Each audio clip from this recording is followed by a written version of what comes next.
오늘도 거절하지 못한 부탁 때문에 늦은 시간까지 모니터 앞에 홀로 앉아 계신가요? 이것 좀 해줄래? 라는 가벼운 말 한마디에 내 계획은 무너지고 마음은 무거워집니다. 분명 호의로 시작했는데 어느새 상대는 당연하다는 듯 선을 넘고 무례하게 굴기 시작하죠. 웃으며 넘기려 해도 속상함은 가시지 않고 내가 만만한가?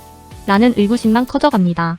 남들에게만 너그럽고 나에겐 인색했던 시간들이 당신의 자존감을 서서히 갉아먹고 있습니다.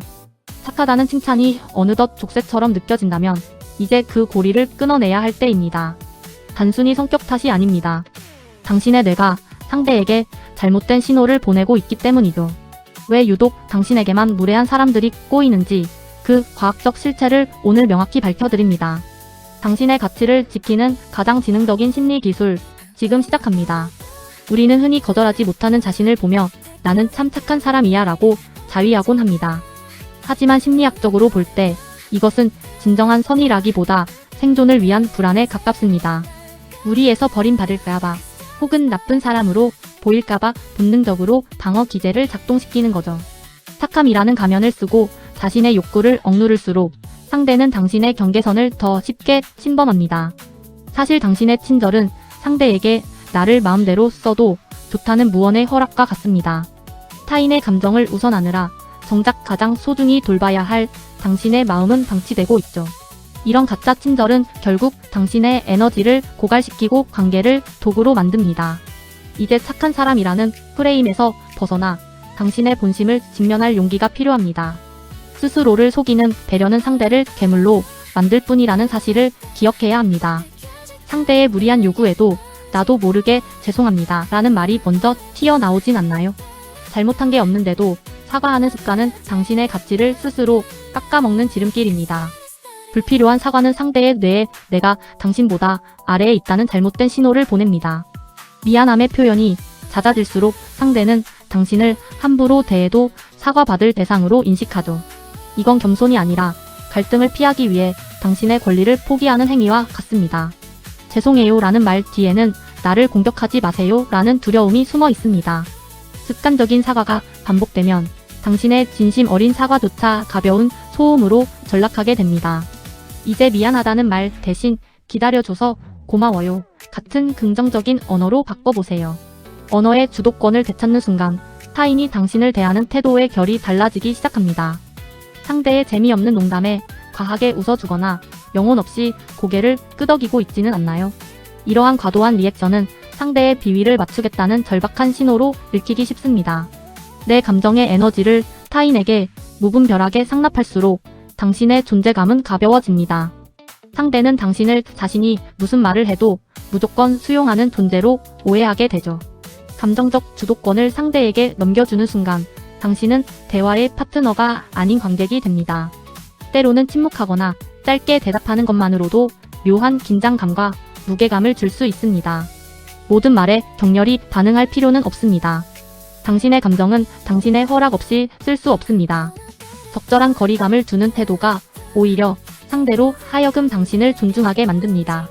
감정의 낭비를 멈추고 그 에너지를 당신 자신을 돌보는데 집중해 보세요. 전 아무거나 괜찮아요. 전 상관없어요 라는 말을 입에 달고 살지는 않나요?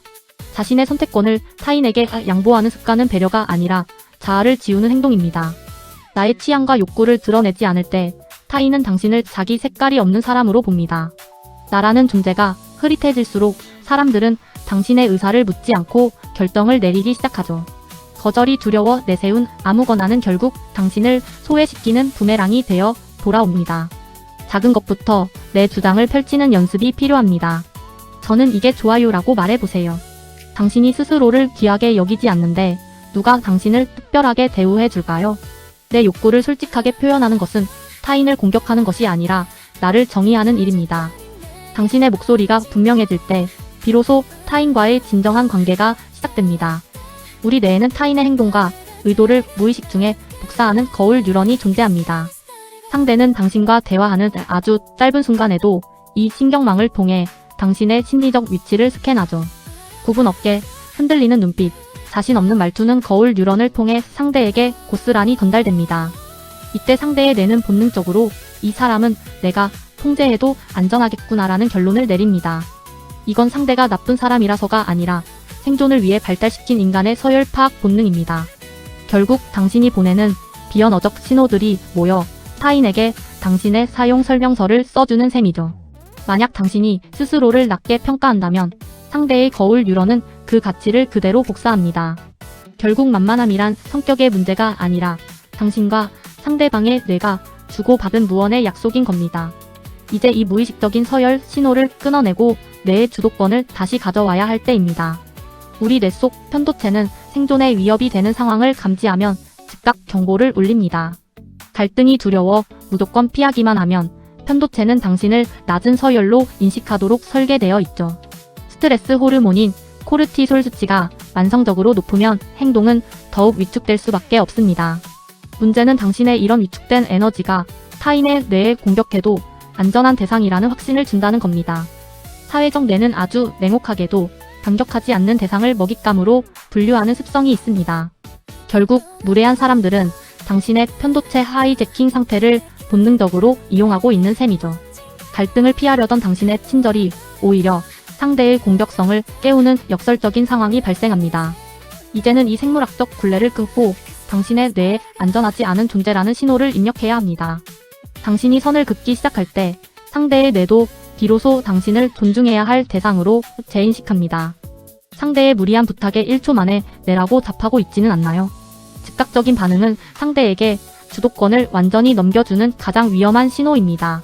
이제부터 어떤 요구를 받든 속으로 숫자를 세며 딱 3초만 멈춰보세요. 이 짧은 침묵은 상대방의 뇌에 이 사람은 자기 생각을 가진 만만치 않은 상대라는 경고를 줍니다. 3초의 멈춤은 당신의 뇌가 자동 반사가 아닌 이성적 판단을 할 시간을 벌어줍니다. 잠시 흐르는 정적 속에서 상황의 주도권은 서서히 당신 쪽으로 넘어오게 되죠. 잠시 확인해보고 말씀드릴게요 라는 한 문장이면 충분합니다. 조급함을 버리는 순간 당신을 대하는 상대방의 호흡도 조심스러워지기 시작합니다. 3초의 여유는 나를 지키는 가장 강력하고 지능적인 방어막입니다. 이제는 흐릿해진 당신의 경계선을 다시 선명하게 그어야 할 시간입니다. 가장 먼저 연습할 것은 바로 눈 맞춤입니다. 피하지 말고 상대의 눈을 똑바로 응시하세요. 시선을 피하지 않는 것만으로도 당신의 뇌는 나는 더 이상 먹잇감이 아니다 라는 신호를 보냅니다. 그 다음은 조건부 수락입니다. 무조건적인 수용 대신 당신의 상황을 먼저 제시하세요. 지금은 안 되지만 오후 2시 이후라면 도와드릴 수 있어요 라고 말하는 연습이 필요합니다. 이렇게 선을 긋는 행위는 이기적인 것이 아니라 건강한 관계를 위한 최소한의 예의입니다. 당신이 스스로의 선을 존중할 때 타인도 그 선을 넘지 말아야 함을 깨닫게 됩니다. 거절을 두려워하지 마세요. 당신의 가치를 아는 사람은 그 거절조차 존중할 것입니다. 당신의 경계가 확실해질수록 당신의 삶은 더 자유롭고 단단해집니다.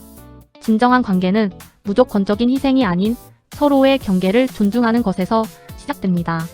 남을 배려하느라 자신을 잃어버리는 것은 친절이 아니라 스스로를 방치하는 일입니다. 오늘부터는 타인의 기분보다 당신의 뇌가 보내는 피로 신호에 더 집중해 보세요. 당신이 스스로를 귀하게 여길 때 세상도 비로소 당신을 귀하게 대접하기 시작합니다. 만만함이라는 굴레를 벗고 이제 당신만의 당당한 색깔을 되찾으시길 바랍니다. 당신의 배려가 누군가에게는 특권이 아닌 감사함으로 남을 수 있도록 선을 그으세요. 건강한 멘탈은 나를 지키는 용기에서 나옵니다. 당신은 충분히 그럴 자격이 있습니다. 오늘 영상이 당신의 무너진 경계를 다시 세우는 작은 시작이 되었기를 바랍니다. 당신의 마음을 읽어주는 요즘 멘탈, 다음 시간에도 더 깊은 통찰로 찾아오겠습니다.